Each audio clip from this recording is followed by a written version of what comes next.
감사합니다. 아버지의 은혜를 통해서 오늘도 우리의 하나님 자녀됨을 기뻐하게 하시고 또 하나님 자녀로서 하나님 앞에 함께함을 영광으로 생각할 수 있는 저희들 되게 하시니 감사합니다.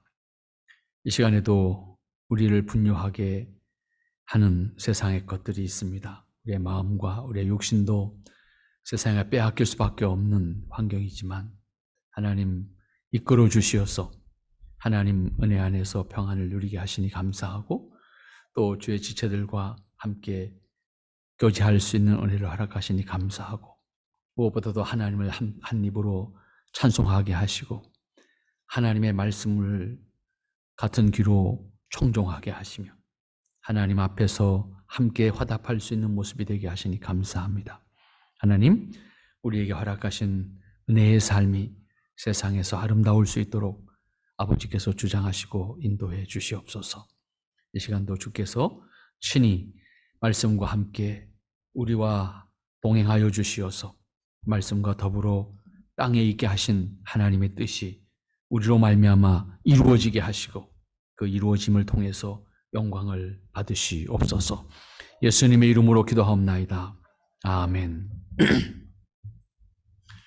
자, 우리가 몇 시간에 걸쳐서 하나님의 창조와 인간의 모습을 살피고 있습니다. 시간에 두 번에 걸쳐서 구원의 현재적인 의미로서 구원받은 사람으로서의 삶을 생각했습니다. 오늘은 구원받은 사람으로서의 삶이 구체적으로 어떠한 목표로 어떠한 원리로 살아가야 될 것인가라고 하는 문제를 조금 말씀을 드리도록 그렇게 하겠습니다.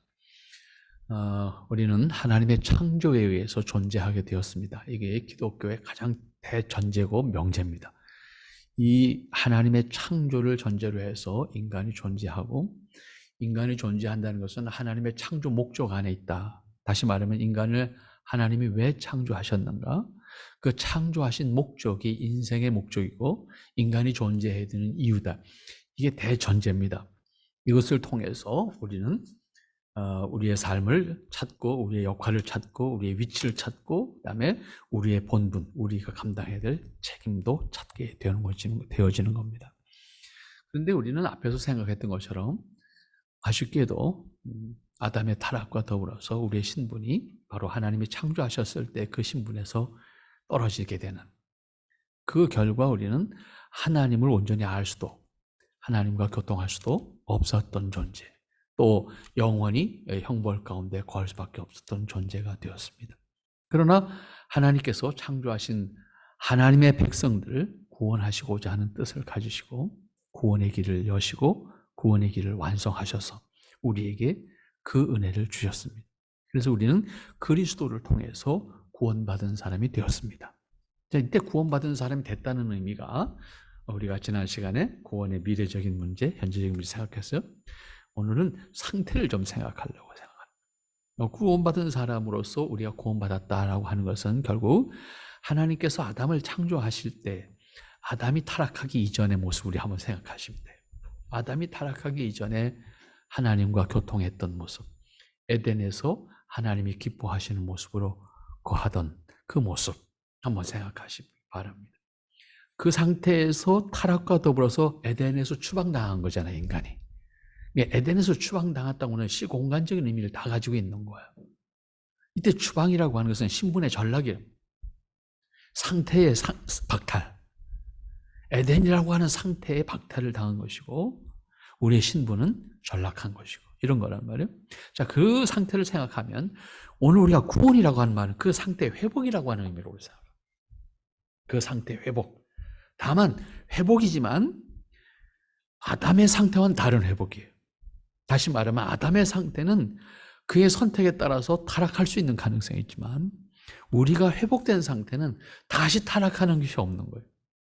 요게 다른 부분이. 그러니까 우리가 회복된 신분은 그리스도 안에서 영원히 완성된 신분으로서의 회복, 이렇게 볼 수가 있어요. 다만 또 다른 점이 있어요. 그건 뭐냐면 우리가 회복된 신분을 가졌지만 현재 우리가 완성된 삶을 사는 것은 불가능한 거예요. 왜냐하면 우리 여전히 형벌의 상태에 있는 사람들이니까. 그래서 하나님을 믿지만 여전히 우리는 이 땅에서 슬픔과 고통과 아픔과 다양한 사건들을 통해서 우리는 힘든 일들을 경험할 수밖에 없어요. 이것으로부터 자유할 수는 없어요. 하지만 똑같은 것을 경험하지만 우리는 뭘? 소망을 가지는 거예요. 소망을 가지고 하나님의 은혜 안에서 약속하신 그 우리의 신분을 소망하면서 우리가 살아갈 수 있는 사람이 되는 거예요. 우리의 신분의 변화는 다시 없다, 그런 의미예요. 신분의 변화는 다시 없지만 우리는 그런 의미에서 오늘 우리가 생각하고자 하는 거냐 뭐냐면, 하나님께서 그리스도 안에서 우리의 신분을 하나님의 자녀라고 하는 신분으로 회복시켜 주셨다. 그 다음에 하나님께서 인간을 창조하셨을 때 주셨던, 하나님께서 아담에게 주셨던 그 창조적 능력을 통해서 하나님이 인간으로 하여금 살게 하셨던 모든 삶 속에서 하나님의 뜻을 이루고 만들어가고 섬겨갈 수 있는 능력과 기회와 재능까지도 활용하게 하셨다. 그러므로 우리는 이 땅에서 하나님의 뜻을 산다, 이렇게 보통 표현하는데, 그리스도인은 무엇을 살 것인가? 하나님의 뜻을 산다. 하나님의 뜻을 산데, 이때 숙명적인 개념으로 이해해서는 안 되는 거예요. 기계적으로 우리가 하나님의 무슨 로봇가 돼서 산다는 의미가 아니에요.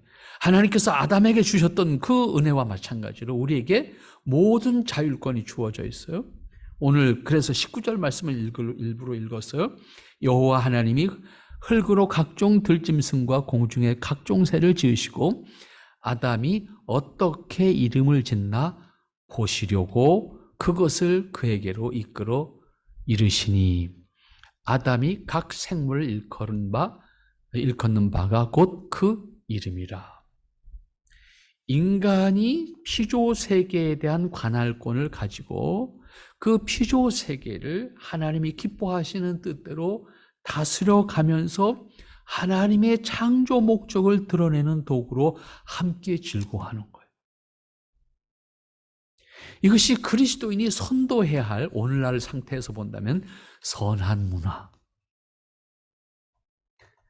하나님께서 기뻐하도록 허락하셨던 선한 문화를 인간이 창조해 나가는 거예요. 그 창조의 기쁨을 사람에게 주시는 거예요. 그리고 하나님은 그 모습을 오늘 지켜보셨잖아요. 그 지켜보심으로 만족하는 거예요. 응? 그럼 이 부분을 잘 여러분 생각을 해보시면 우리에게 벅찬 그 책임감, 벅찬 감격, 이게 다 우리에게 다가온다고요. 우리를 로봇처럼 쓰시고자 하는 게 아니란 말이에요. 우리에게 전권을 주셨어요. 그 전권을 통해서 하나님이 기뻐하심을 이루어 가도록 하시면서 우리에게는 그것을 이루는 기쁨을 주셨고, 우리는 그 이름의 성취감을 우리가 느끼되, 이건 내가 했어가 아니야. 이게 하나님의 은혜였어. 이게 하나님의 선물이었어. 이것이 하나님이 나에게, 인간에게 주신 축복이었어. 그렇잖아요. 똑같이 동물도 지우고 사람도 지었는데 동물에게 그 주권을 안 주시고 사람에게 그 주권을 주셨다고 말해요. 사람이 명명하면 그것이 곧 이름이 되었더라. 이것은 아주 극단의 예예요. 모든 하나님께서 지으신 피조물을 인간이 어떻게 라고 하는 것에 의해서 그 가치가 어떻게 되는 거란 말이에요. 근데 그것이 악의 도구로 사용하거나 욕심의 도구로 사용한다면 그것은 화가 돼서 돌아올 거예요. 그러나 그것이 하나님이 기뻐하시는 뜻을 섬기는 것으로 그 의미를 부여하고 그 가치를 발견하고 그것을 만들어 간다면 그것은 내게도 기쁨이고 사람들에게도 기쁨이고 하나님께도 기쁨. 요즘에 코로나가 조금 이제 잠잠해지면서 진행되어지는 상황들을 가만히 보면 참 놀라워요. 어떻게 보면 3년이라고 하는 시간 속에 갇혀 있었던 것 같은데 한국 사람들은 체질이 가만히 있으면 안 되는 체질인 것 같아요. 가만히 갇혀 있는 것 같은데 이렇게 지나가다 보면 세상이 다 뒤집어져 있어. 어떻게 그렇게 바뀌었는지 상상이 안 될 만큼 이 3년의 여간이 다 바뀌어 있더라고. 그런데 참 한편으로 기쁜 마음이 뭐냐면 아름답게 바뀌어져 있어요. 적어도 외형상으로는 적어도 그래. 옛날에는 집을 지면 그냥 성냥갑처럼 사람이 들어가서 살면 되는 집을 졌잖아요. 근데 집들을 진 거 보면 참 예뻐요. 그냥 지나가는 사람이 기분이 좋아요. 내 거가 아니더라도. 내 거가 아니더라도. 내 거가 되면 아마 그렇게 기분은 하루만 좋을 거예요. 이틀부터는 안 좋을 거예요. 왜? 그거 어떻게 관리해? 그러니까 내 거가 아닌데 지나가면서 보는 사람의 이 눈이 참 기뻐요. 그래서 참 고맙다 그런 느낌이 들었어요. 참 고맙다. 움직였구나. 뭔가 살아서 움직였구나. 그런데요, 이거를 우리는 우리 안에 갇혀 있으니까 이게 느낌이 이 정도인데 몇 년 있다 온 사람이 보면 어떻게 될까요? 이게 아닌 거예요. 정말 놀라운 일인 거예요. 그런데 보니까 참 예쁘게 바뀌어지고 있다라고 하는 것을 느끼게 돼요. 근데 그것은 모든 것이 다 갖추어졌고 우리의 생각도 그만큼 커졌고 보는 시야도 그만큼 넓어졌기 때문에 가능한 거잖아요. 또 바깥에서 들어오는 다양한 정보를 우리가 수집할 수 있고 걸러낼 수 있는 능력이 우리 안에 있기 때문에 가능한 거잖아요. 이게 소통이 안 되고 그런 능력이 없으면 우리는 우리 그대로의 모습을 가지고 있게 될 수밖에 없습니다. 바뀌지 않습니다. 그러니까 지금도 다르지 않아요? 같은 시대에 살지만 그런 의식을 가지고 갇혀 있는 사람들의 모습을 보면 변하지 않고 있어요. 그대로 더 이상 나아지는 모습이 보이지 않고 있어요. 하지만 우리가 긍정적으로만 생각하는 거예요. 좋은 측면에서 보면 많은 변화를 일으키고 있는 것을 볼 수가 있어요. 이것을 우리는 문화창조라고 하는 말을 써요. 교회 안에서 잘 안 쓰잖아요. 그죠? 잘 안 쓰는데 오늘 이 말씀을 이해할 때 우리는 신학적으로 문화명령이라는 단어를 씁니다. 하나님께서 인간을 창조하시고 인간에게 하나님의 창조 능력을 주셨잖아요. 이 창조 능력을 가지고 하나님이 창조하신 세계를 하나님이 기뻐하시도록 드러내는 창조를 해라. 이것이 그리스도인으로서 거듭남, 다시 말하면 회복된 그리스도인의 삶이 무엇인가 하면 아담에게 주셨던 그 은혜를 가지고 그 신분을 깨닫고 그 역할을 깨닫고 이제 거듭난 사람의 신분을 가지고 아름다운 문화를 창조하는 삶,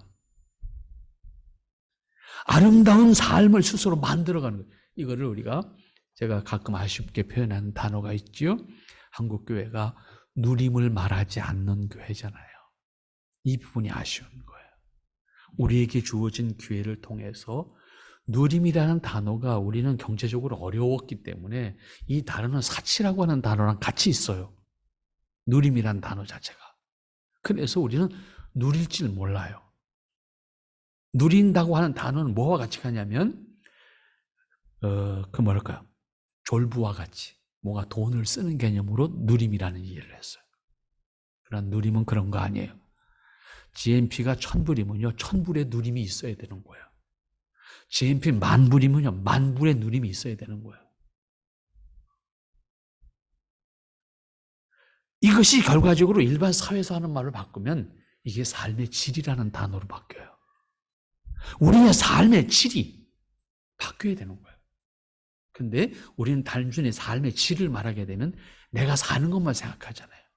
여기에서 우리가 조금 시각을 바꾸면 어떻게 되냐면 하나님의 창조 명령이 바로 우리에게 적용되는 거죠. 우리에게 창조적 능력을 주신 이유가 뭐예요? 하나님의 놀라운 창조적 능력을 우리로 하여금 발휘하게 하는 것이고 그것을 통해서 하나님의 은혜가 하나님의 능력이 어떠한 것인지를 세상에 드러내는 거예요.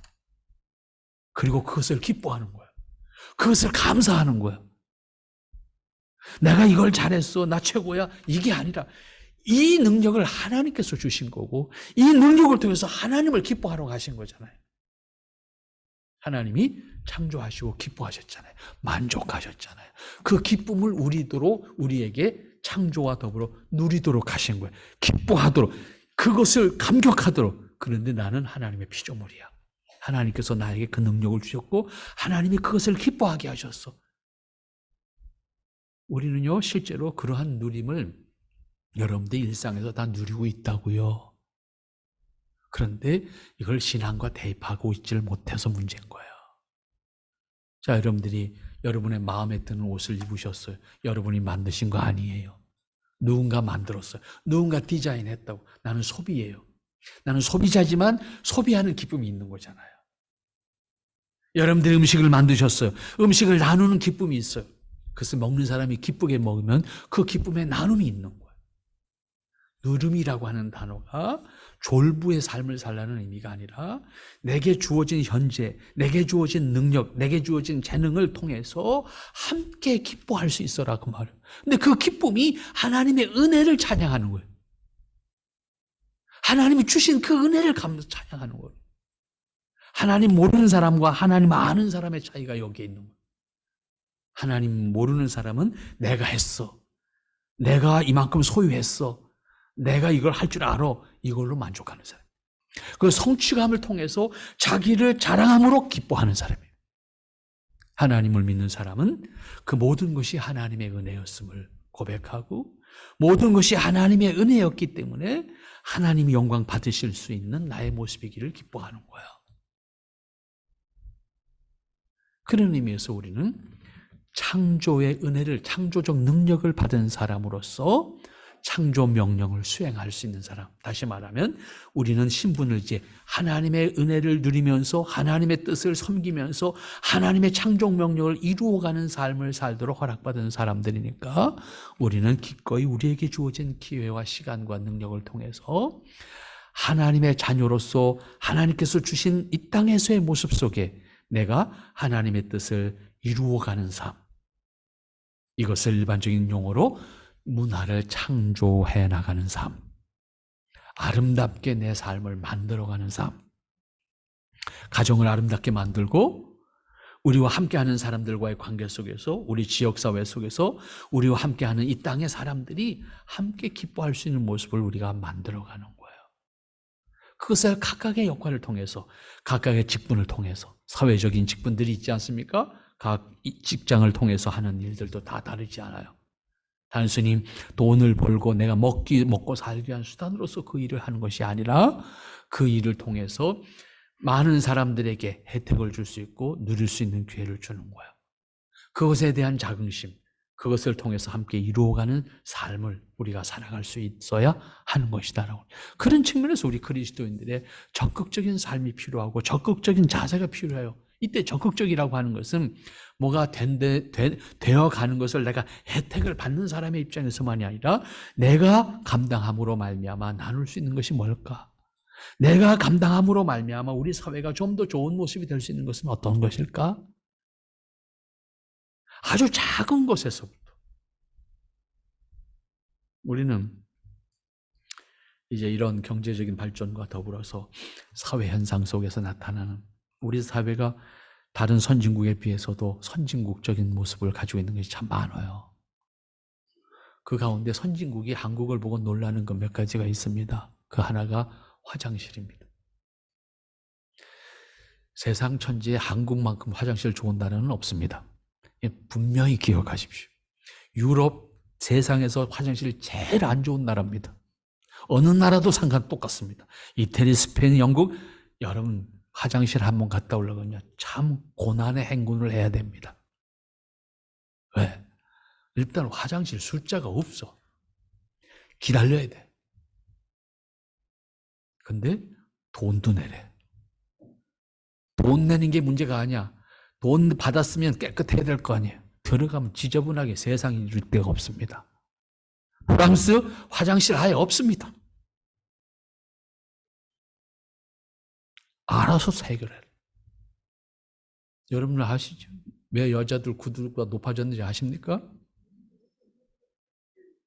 그게 프랑스에서 나온 거예요. 길거리가 똥밭이야. 걸어날 방법이 없는 거야. 그래서 구두가 높아진 거예요. 내가 만든 얘기가 아니야. 사실이에요. 그런데 겉모양만 보면 다 번지르르 합니다. 그러니까 서양 사람들이 한국에 와서 화장실에 가면 기절을 합니다. 세상에 이렇게 좋은 화장실이 공짜래. 고속도로 휴게소, 공짜인 휴게소 없습니다. 다 돈 내야 됩니다. 돈 안 받는 곳이 어쩌다 있습니다. 거기서는 1시간은 기다려야 됩니다. 그런데 기다리는 값으로 대신에 들어갔다 나오는 것이 고난의 행군입니다. 화장실을요, 그 안에 있는 모든 쇼핑몰을 돌아서 끝에 가야 있습니다. 그게 벌칙입니다. 공짜인 대신에. 그리고 거기서 다시 그걸 돌아 나와야 됩니다. 그걸 감당하지 못하면 화장실을 갈 수가 없습니다. 한국 화장실 최고라고 세상 사람들이 다 찬송하는데 우리는 당연하다고 생각하고 있습니다. 아름다운 거예요. 모든 사람에게 가장 본능적인 것을 해결함에 있어서 모든 사람에게 기쁨을 줄 수 있는 거잖아요. 그런데 그렇게 하기 위해서는 얼마나 많은 생각을 하고 얼마나 많은 관리 비용을 우리가 들여야 되고 우리 스스로가 지켜야만 가능한 거잖아요. 그래서 화장실을 세상 사람들이 한국에 왔을 때 참 자랑스럽게 또 참 귀하다. 자기네들은 정말 이건 후진국이다 라고 스스로 생각할 만큼 한국의 화장실은 최고의 화장실이고 우리는 그것을 누리고 있습니다. 그런데 정작 우리는 그것을 뭐랄까요? 당연하다고. 내가 당연한 권리라고 생각해요. 그러나 그렇게 되기까지 우리는 사실 얼마나 많은 교육을 했어요. 정말로 많은 교육을 했고 그 교육의 과정을 통해서 그런 오늘날과 같은 이러한 화장실 문화를 우리가 만들어냈거든요. 그러니까 우리가 그것을 모두가 당연하다고 누릴 수 있는 사회가 되었고 이제는 초등학교조차도 학교들조차도 군대에서조차도 수세식 화장실이 지금 보급이 됐습니다. 상상이 안 되죠. 그렇게까지 우리가 되기까지는 상당히 많은 우리가 노력을 했다. 그러나 이것이 무엇이냐라고 하는 거예요. 다시 우리가 생각하게 되면 우리가 세상 사람들이 한국 사람들, 한국 사회에 와서 제일 먼저 경험하게 되는 화장실을 통해서 한국이 이런 나라였어? 라고 놀라는 거예요. 과연 이런 나라로서 왜 한국이 아직까지 그렇게 세상에 인정받지 못할까? 그것은 짧은 역사 안에 역사 속에서 이렇게 발전해 왔기 때문에 그럴 수밖에 없죠. 이미지가 고정된 이미지가 있고 여전히 이 서양 사람들은 아직도 그 뭐랄까요 자신들의 그 변화를 거부하는 어떤 그런 문화 속에 갇혀 있는 사람들이 많거든요. 그러니까 그 사람들이 머릿속에 한국은 아직도 전쟁 중에 있는 나라입니다. 바뀌질 않는 거예요. 그러니까 결과적으로 그들에게 있어서는 한국이라는 나라가 이미지가 여전히 전쟁 후에 지금 가장 가난한 나라? 조금 뭐 먹고 산다 그러는데 그래 봐야 그런 나라 정도로 생각을 하는 거죠. 이런 모습들을 우리가 보게 되는 것이 우리에게 있어서는 어떠한 변화를 통해서 어떠한 것을 만들어 갈 것인가 그리고 그것을 함께 공유할 것인가 사람들에게 어떤 혜택을 줄 것인가 라고 하는 것에 대한 생각들을 하게 되는 거지요. 그 다음에 이 사람들이 한국에 와서 놀라는 건 대중교통 시스템입니다. 우리나라처럼 버스를 자유롭게 타고 전철을 자유롭게 타고 어디든지 갈 수 있는 나라 세상에 없습니다. 미국은 아예 자동차가 없으면 어디도 못 갑니다. 대중교통을 타고 어디를 간다? 불가능합니다. 큰 도시와 큰 도시는 어떻게 갈 수 있어요.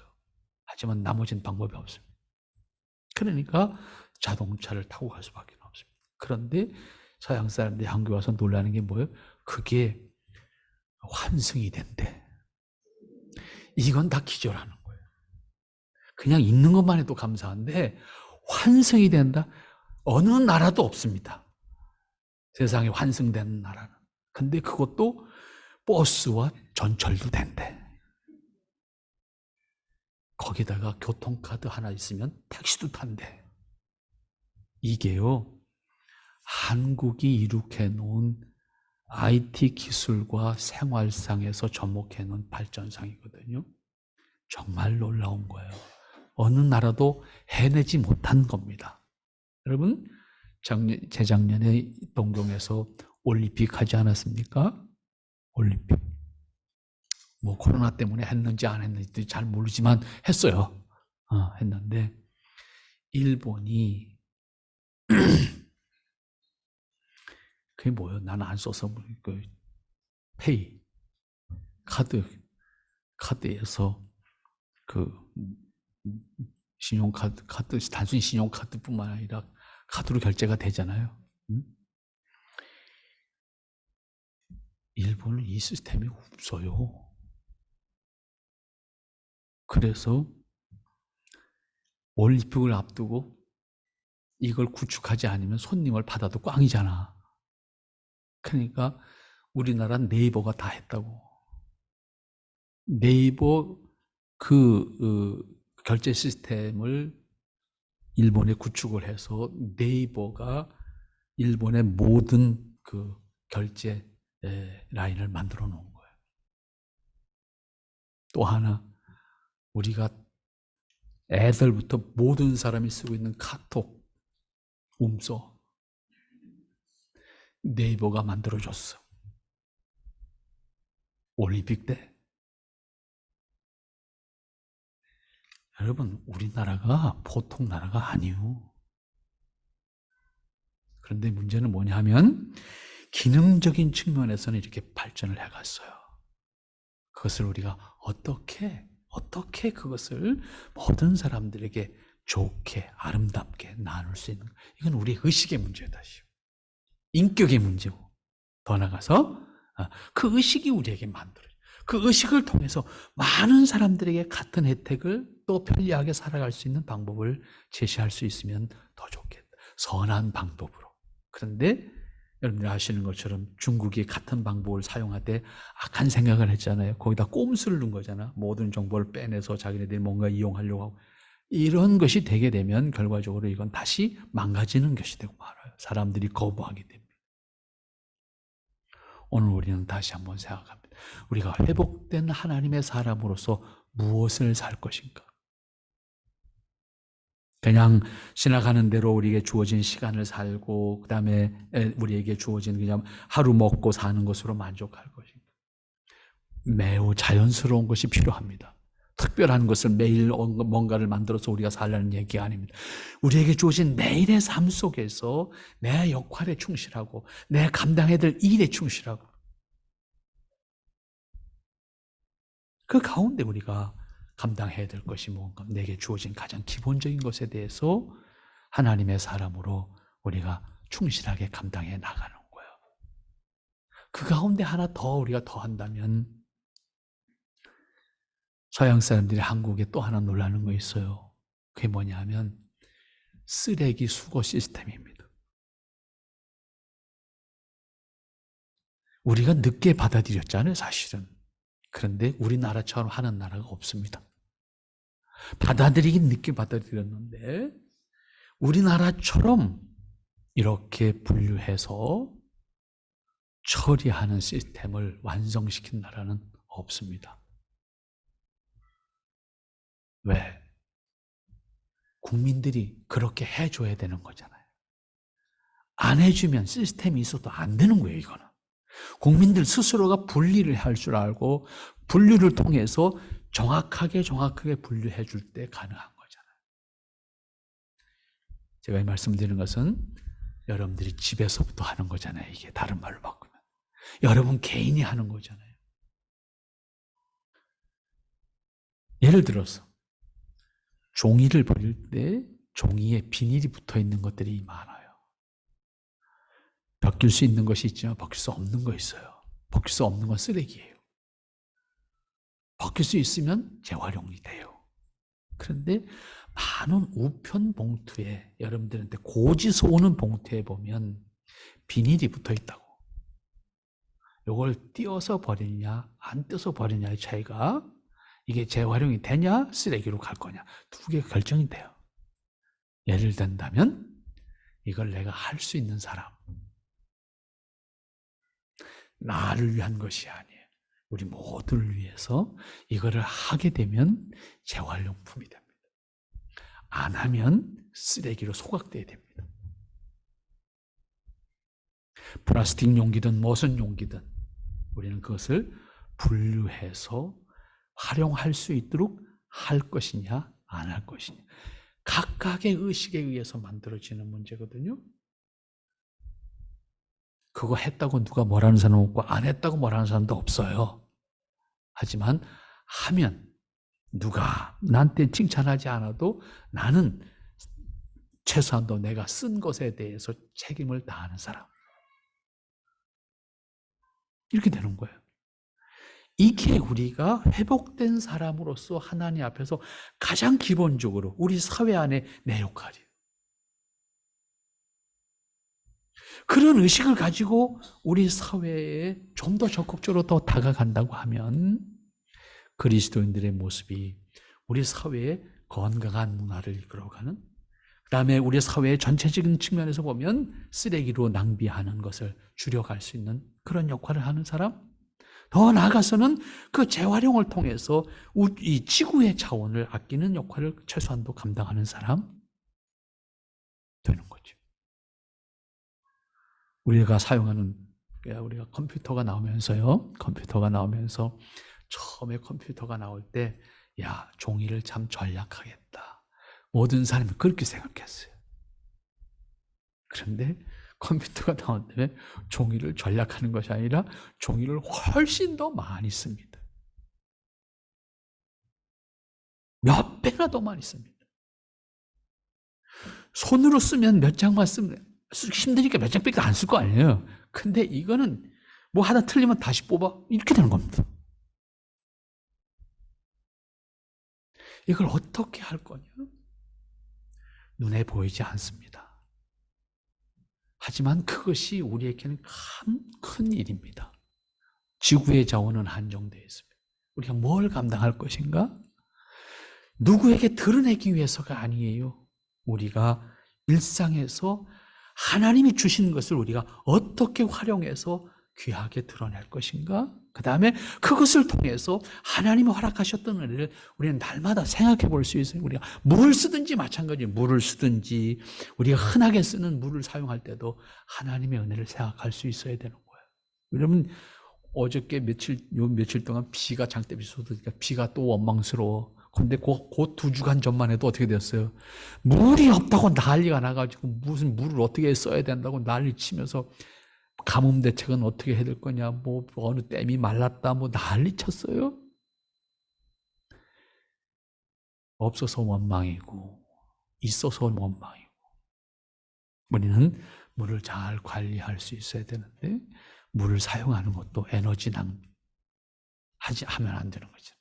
어떻게 우리가 물을 잘 사용할 것인가라고 하는 문제도 구체적인 우리의 삶에 실제로 가면, 우리가 하나님이 창조하신 에덴에서 아담이 살 때, 아담이 그때는 지금과 같이 인구가 많지 않으니까 그런 것까지 걱정은 안 해도 됐던 삶을 살았지만은 어쨌든 그 삶 속에서 하나님 앞에 허락되어진 것을 풍요롭기 때문에, 많기 때문에 내 마음대로 다 망가뜨린 일을 해서는 안 된다고 하는 것은 그때나 지금이나 다르지 않습니다. 거기에 우리가 하나님 앞에서 우리의 역할이 어떤 것인가 한번 생각하면서 여러분들에게 주어진 것들을 한번 생각을 해보시면 어떨까? 그리스도인이 앞선 생각을 해야 된다라고 하는 말이 바로 그런 부분이에요. 그러니까 우리의 문화 생활에 있어서 문화를 소비하는 측면에서도, 문화를 창조하는 측면에서도, 문화를 창조하는 측면에서는 선한 창조가 이루어져야 될 것이고, 소비하는 측면에서 낭비가 되지 않도록 소비하는 우리의 생활이 이루어져야 되고, 그러한 역할을 우리 그리스도인들이 감당해야 되는 거죠. 그 다음에 더 나아가서 한 사람을 하나님의 형상으로 대할 수 있어야 돼요. 회복된 삶 속에 가장 중요한 것, 사람을 하나님의 형상으로 대할 줄 아는 사람. 단순히 너하고 나하고 비교해서 내가 너보다 월등해, 이게 아니라 어떤 사람이든 사람이라면 그 사람은 하나님의 형상으로서의 너이어야 되는 거예요.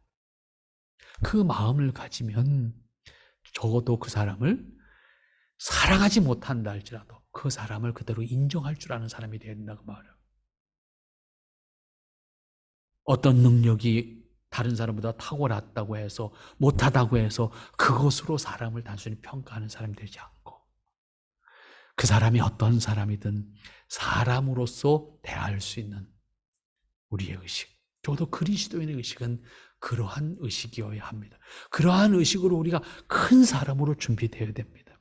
어떤 사람이든 상관없습니다. 그 사람은 하나의 사람이어야 됩니다.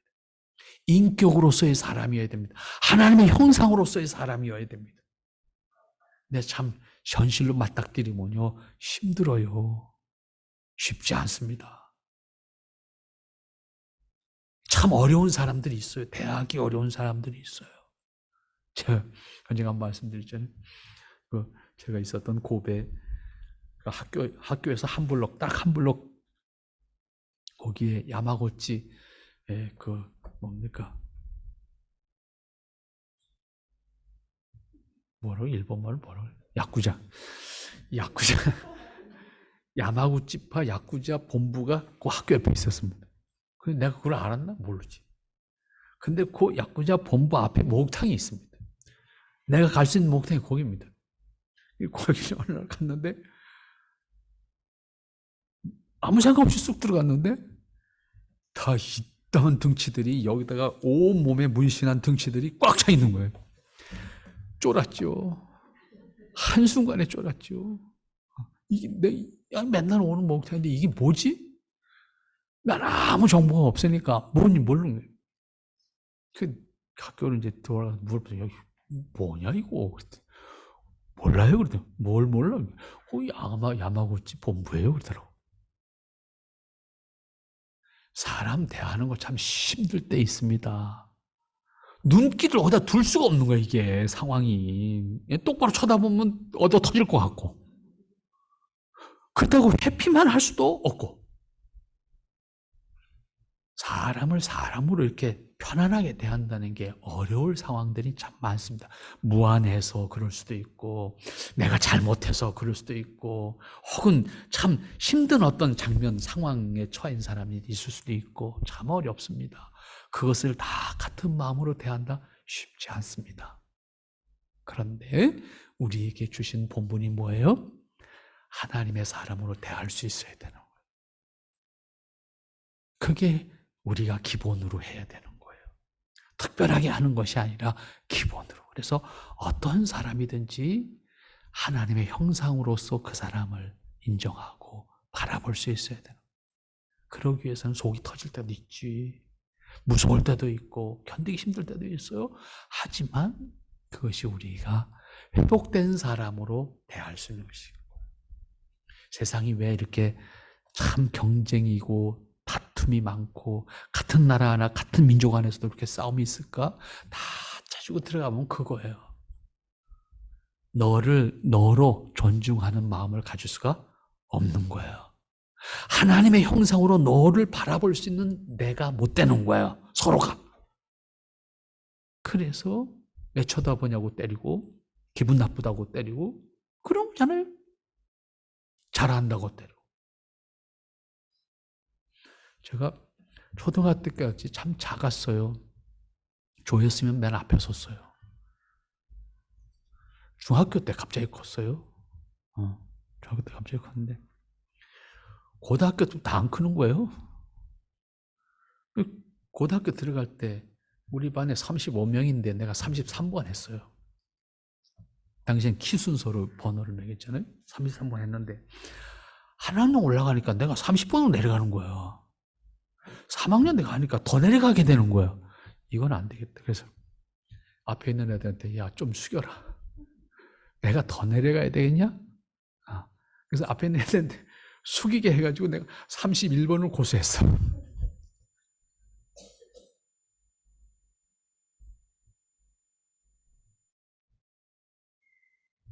참 힘들 때가 많은 것이 당연한 것을 당연하게 받아들여야 되는데 안 될 때가 있는데 그런 만용이 생깁니다.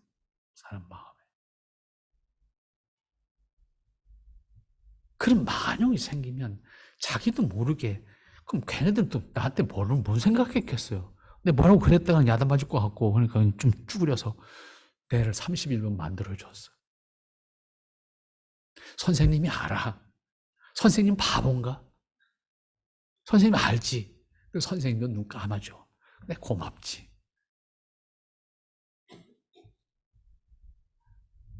사람이 별거 아닌 것 같고요.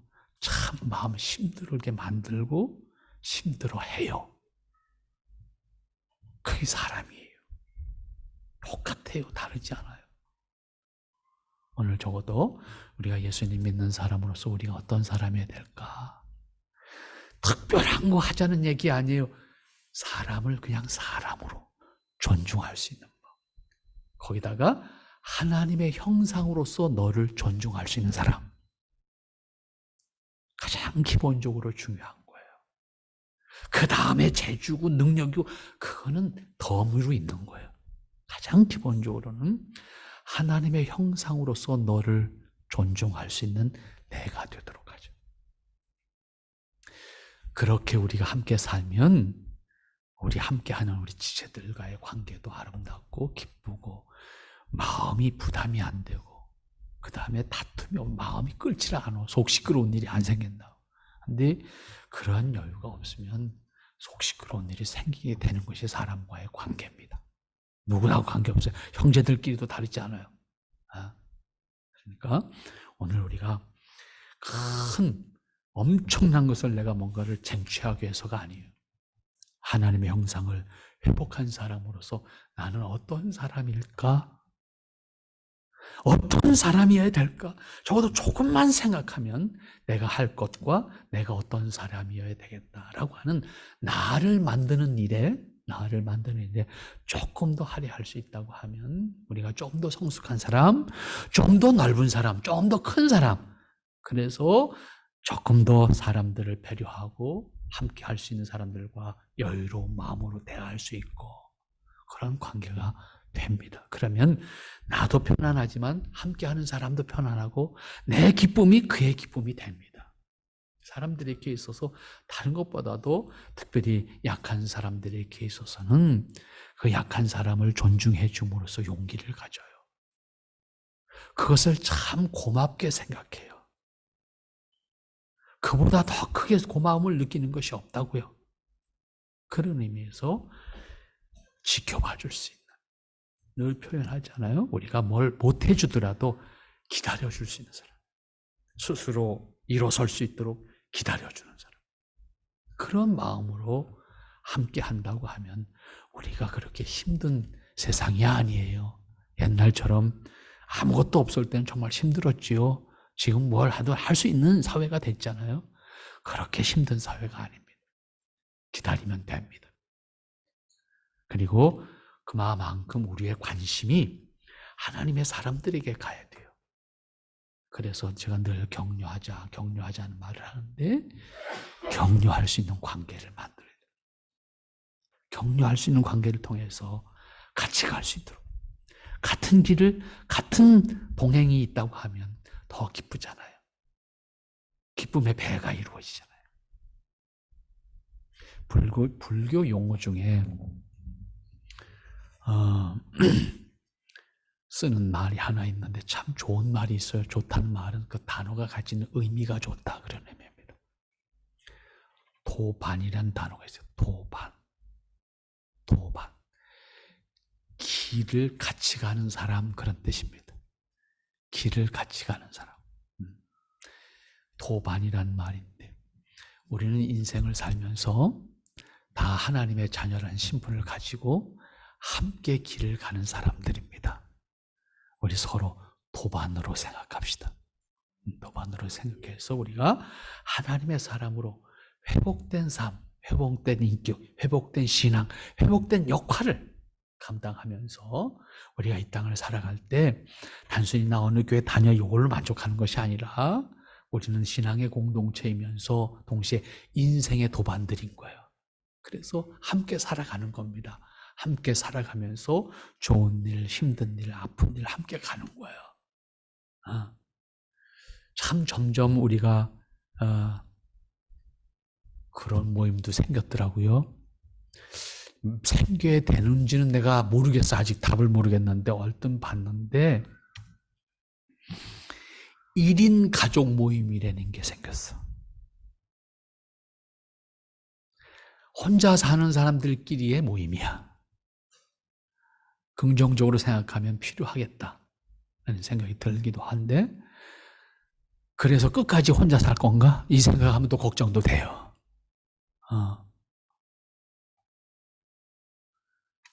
왜 만들었겠어요? 혼자가 편하긴 한데 아닌 것도 많아. 그래서 함께 할 필요가 있다는 것 아니겠어요? 우리는 하나님의 자녀로 이 땅을 동반자가 돼서 하나님의 뜻을 사는 그러한 삶으로 함께 합시다. 그게 우리가 구원받은 사람으로서 현재 우리의 역할, 우리 현재의 모습을 만들어가는 아주 중요한 가장 기본적인 자세다, 이렇게 생각하고 함께하면 좋겠습니다. 기도합니다. 거룩하신 아버지, 은혜를 감사합니다. 아버지께서 원하시는 귀한 모습 우리가 감당하기를 원하지만 아버지 하나님, 우리가 감당하기가 참 버겁습니다. 우리 스스로가 참 부족합니다. 하나님, 긍휼과 자비로 우리를 붙들어 주시어서 하나님 앞에 온전함으로 설 수 있는 우리 지체들 다 되게 하시고 주의 은혜와 영광을 드러낼 수 있는 아름답고 복된 모습이 우리에게 있도록 축복하옵소서. 예수님의 이름으로 기도합나이다. 아멘.